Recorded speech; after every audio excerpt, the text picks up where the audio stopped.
Itong 3D map na to, malaking tulong talaga ito sa amin, lalo na sa DRR. Nagkanta kami ng training seminar sa mga barangay, lalo na yung mga hinterland barangays, yung mga 21 barangays na prone talaga sa flood.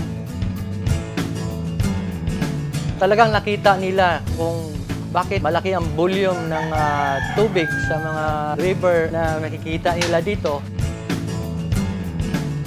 Nag-umpisa kami sa base map.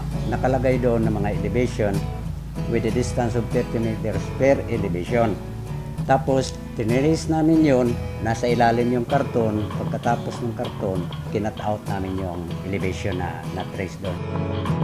Pagkatapos, first elevation, yung pinakauna dito, nilagyan namin ng paste.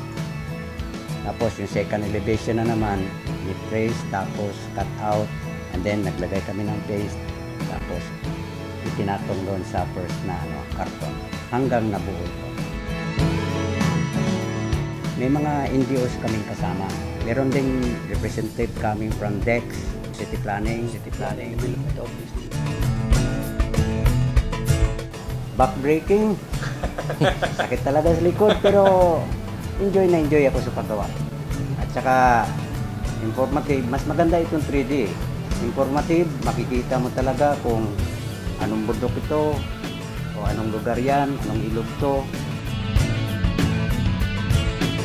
Nilagyan nila ng mga data, mga datos, yung mga itong ginawa natin na 3D map, sila rin naglagay kung saan dito yung mga creek, yung mga barangay hall, saan yung mga school, saan tayo pwede mag-evacuate o gawin nating evacuation center. Sila rin, kaya talagang malaking tulong to.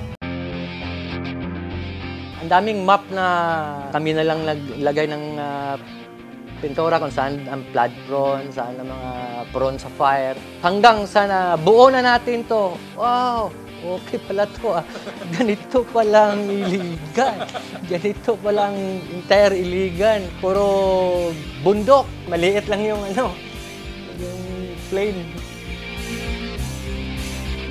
Nung makita nila ito, sinabi nila, ito talagang makikita mo saan yung bundok, saan dumadaan yung mga tubig na papunta doon sa dalawang river namin. Binabantayan namin yung Ligan River na nandito.